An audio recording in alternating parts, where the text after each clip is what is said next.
If you're someone who wants to achieve all your goals and dreams and defy your odds, then this video is for you. I'm going to teach you how. You need to start with changing your identity. And this is one of the hardest things ever to do, right?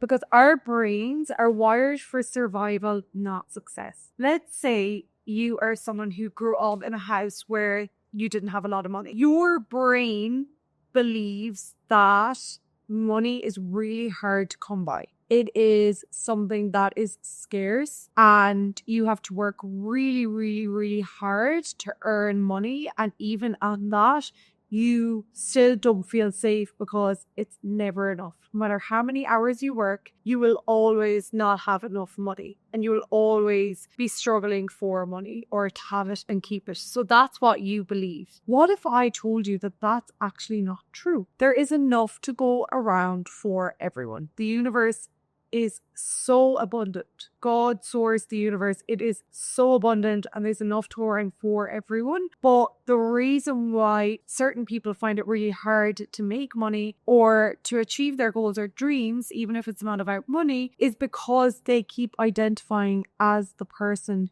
who is in lack of it. Let's say you are here and you are the person who's saying, I am broke. I can't afford this. Money is so hard to come by. And the reason why I say this is because this used to be me. My parents just worked so hard and never had anything. Therefore, when I was growing up, I had 3 jobs to try make ends meet and I could never hold on to money. I had to change my state and identity in order to make more money and in order to hold it. So I had to now identify as someone who believed that money was easy to make. This transition, of course, is not linear. It's like up, down, up, down, up, down, up, down, right? It's not as easy to go from here to here. I'm going to teach you in this video how to get from here to here, from lack to abundance. I had to essentially re-identify as someone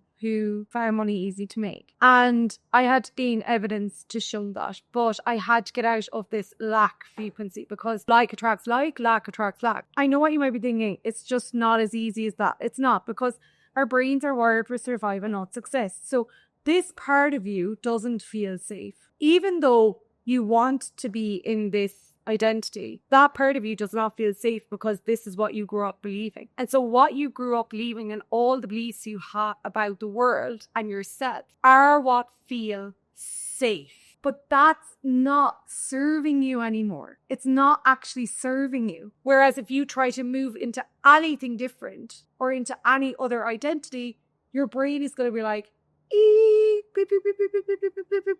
bear in the woods, bear in the woods, bear in the woods. You're going to die, you're going to die, you're going to die, you're going to die. When you start to say, I'm abundant, money's easy, it flows to me, I am capable of making lots of money, I am someone who can achieve all my goals and dreams, I am someone who makes 10k a month, I am someone who travels the world with my job, I am someone who has location freedom, I am someone who works with my dream clients, I am someone who has a really fulfilling purpose and life, I am someone who's making a greater impact on the world through that, and I'm also someone who's doing that by making lots of money because that's what I feel safe in. That to this person here does not feel safe. It's what they want, but it doesn't feel safe because it's not what they're wired for and it's not what they're used to. You have to essentially train yourself to show that this new version of yourself is actually safe, that it's okay to make money. It's not greedy. It's not bad. You're not a bad person because you want to have more financial freedom and feel safety in that and feel more secure in that. You're not a bad person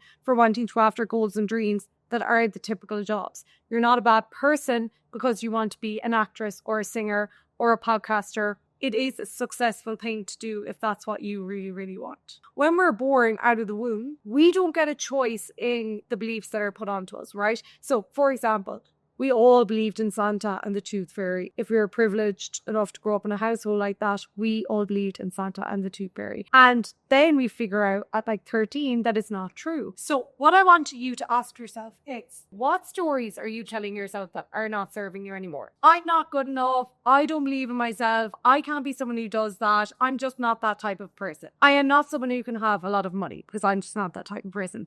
I am not someone who can stand on stage with Stephen Burnett. I am not someone who can be an international podcaster. I am not someone who can be a singer or be a songwriter, or I'm not someone who can own a business online and make 10k a month. I am not someone who can travel the world and get paid for it. They are not serving you anymore. So what you need to do is you need to write down all the stories that you're telling yourself that are trying to keep you safe, and you need to reassure that younger version of yourself that I get that you're trying to keep me safe, but you are not serving me anymore, because I actually am capable of being a podcaster. I am someone who's capable of content creation. I am someone who can internationally speak on stages. I am someone who can be an actress, right? And the thing is that your brain is basically telling you, don't be too loud, don't be too out there, don't be weird, because you will get bullied. So you need to stay safe. But the reality is, you're older now, you're growing up now, and there is people like you out there, and you know that now. You need to just reassure the younger version of yourself that you're going to be okay. That younger version of yourself served a purpose for some time.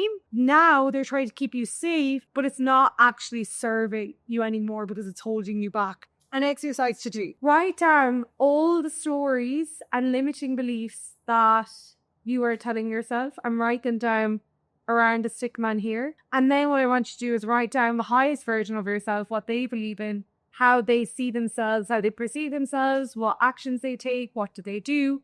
And then just ask yourself, what are 3 things that I can start doing right now where I show up as the higher version of myself in how they would act. And the thing is, you are always going to default back to those old beliefs because they're so wired into you. But it doesn't mean that you can't rewire them. You absolutely can. Yes, you may always default back to the older version of yourself because that's what you know, but it's how you respond to that younger version of yourself. So you need to respond in a way where you're like, thank you for coming up. Thank you for trying to keep me safe, but you're actually holding me back and I don't need you anymore. I am capable of doing the thing. And that is how you re-identify as a person who is the actor, the singer, the songwriter, the philanthropist, whatever it is that you want to be. And you know what's so cool? You can decide today who it is that you want to be. So when people ask me, who am I? What do I do? I say, hey guys, I'm Kate. I'm a podcaster, an international speaker, I'm a business consultant, and I also am an actress. I am not an actress yet. I haven't got any well, that's a lie. I am an actress, but I just haven't been on any films yet. But I am an actress. You get the idea? So you get to decide. No one can come and tell me that I'm not. No one can be like, you're not an actress. I didn't see you in any movies. I am. I just haven't been chosen for one yet. But I am an actress. Once you start identifying as that version of yourself, there's so much power in I am. That's your state of being. And if you listen to the episode just before this, you have to focus on your state, not the how. So you have to focus on your state. Then once you focus on your state, after your story comes, the how comes after that. Whereas if you do it in the opposite way round, you're always going to live in uncertainty. That creates fear. What resists persists, and you'll always stay where you are. I hope you enjoyed. I hope you start to do your right identifying, and I'll see you all in the next one.